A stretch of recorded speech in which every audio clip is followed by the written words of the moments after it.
Every weekend once the spring comes along, this group of people are out on the South Quad playing cricket. It's for a tournament organized by the Cricket Club of Illinois, which was started by Salman Khan's father in the early 90s when he came to campus as a PhD student. Khan says his father, Dr. Safdar Khan, was pleased to find cricket in America. More than anything for us, cricket is an addiction. It's in our blood. My father's no exception. When he played actually first class in Pakistan, so when he came here, he was pretty deprived of the sport he loved, the game that he played every single day. So he needed that in his life, and I think that's why he became so devoted to the club. In any town or city during the summer months, Cricket started off as a game for little boys in 16th century Britain, before it became a gentleman's game, and then became the primary sport of choice for the almost 2 billion people that live in the South Asian countries of India, Pakistan, and Sri Lanka. The game brings together both international students at U of I as well as older members of the South Asian community, like Karthik Reddy, who grew up playing cricket and is just glad to be able to play it again. I've been in Champaign for like 4.5 years now, and I've been out here every weekend that it doesn't rain or snow. Historically, India and Pakistan have been at odds with each other both politically as well as on the cricket field. But club president Salman Khan reckons cricket is therapeutic for the community. An unwritten law that there's no politics when we enter the field, and there really is never. I mean, I've always felt very close with my Indian comrades. I believe they feel the same way about me. So more than anything, I think cricket has acted as a force of uniting the South Asian community. The best players of this tournament come together to form a UIUC team that squares off against teams from other universities in a summer league. In Urbana, Abraham Koshi, UI7 Newsbreak.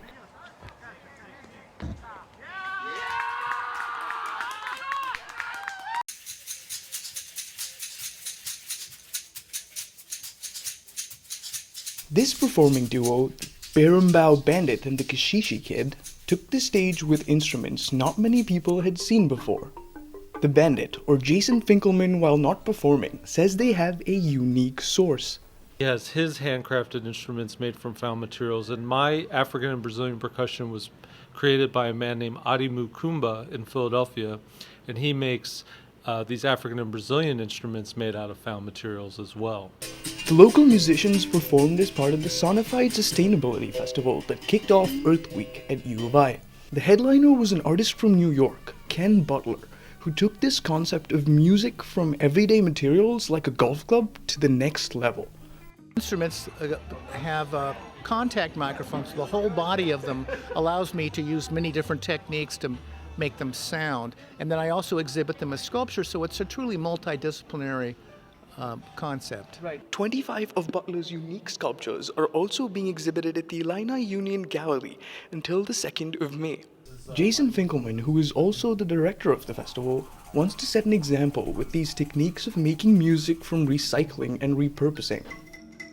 I hope they leave inspired by what they see today and they realize that you can make music with just about any object. The festival also gave the crowd a chance to talk to many local sustainable organizations and products that had set up around the lobby. Together, they hope to kick off Earth Week on a strong, sustainable note. In Urbana, Abraham Koshi, UI7 Newsbreak. Great model. Here you go. Thanks for doing your civic duty. Thank you. Thank you for voting. 2 teachers at Urbana High School organized a mock election for 11 high schools in the local community. Over 3,500 students were able to vote and experience the election process for themselves. Sophomore at Urbana High, Taylor Gully says it provided a unique atmosphere. It was an amazing experience just because you get to talk to your friends about it and you get to see what your teachers are thinking about.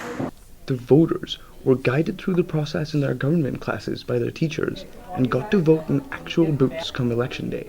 Students got to use official ballots from the Champaign County Clerk's office, very close to the real thing.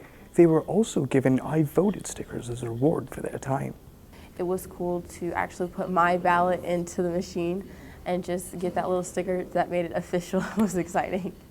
Megan McDonald, a teacher at Urbana High, co-organized this mock election, and she says she had a simple motive. I just think that it's really cool, and I wish that my high school would have done it, because this way they know what to expect when they're going into an election, and they can be like, "Oh, okay, this is what it looks like. This is what I do," so they'll be prepared. The results came out this past weekend and revealed that students at Urbana High School voted overwhelmingly in favor of Hillary Clinton, who won with 70% of the vote compared to Donald Trump's 13%. Overall, Trump fared a little better, winning 31%, but Hillary Clinton was still winner with 52% of the votes. It will surely be interesting to see if the country agrees with this come election day. In Urbana, Abraham Koshi, UI7 News. Girls, right? Yeah. Girls are. Oh, yeah, I know.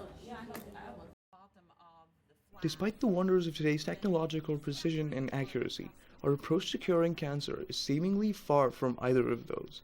Professor Cecilia Leal likes to describe the process as having to send a letter to someone, but you don't have the address. Right now in chemotherapy, we just send a bunch of letters and we hope some of them will get to the right address, which is the cancer cell. This is not good enough.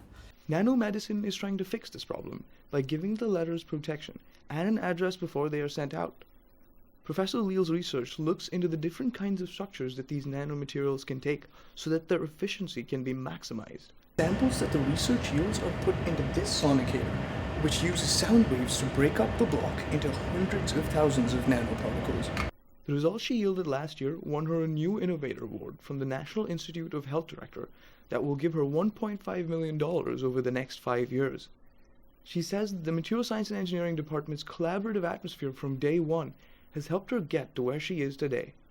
Everyone said, Cecilia can use our equipment to just get those results fast, and this is what happened, right? So our first, actually very promising data wasn't even acquired in my lab. We used the instruments of other professors.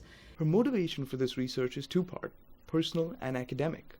Professor Leal lost her mother to cancer years ago and saw her suffer through the harmful effects of chemotherapy. She also loves the academic study of the structure of materials and finds meaning in providing a collaborative research environment for her students. Ho-Jun Kim, who has led her research team since its inception, concurs. Working with Professor Leal is very rewarding, and actually that really improves me in diverse ways. So she's always supportive. The extra money will help Professor Leal employ a few more doctoral students and research assistants. It will also help her afford some more complicated tests that she can use to contribute to this promising field. In Urbana, Abraham Koshi, UI7 News.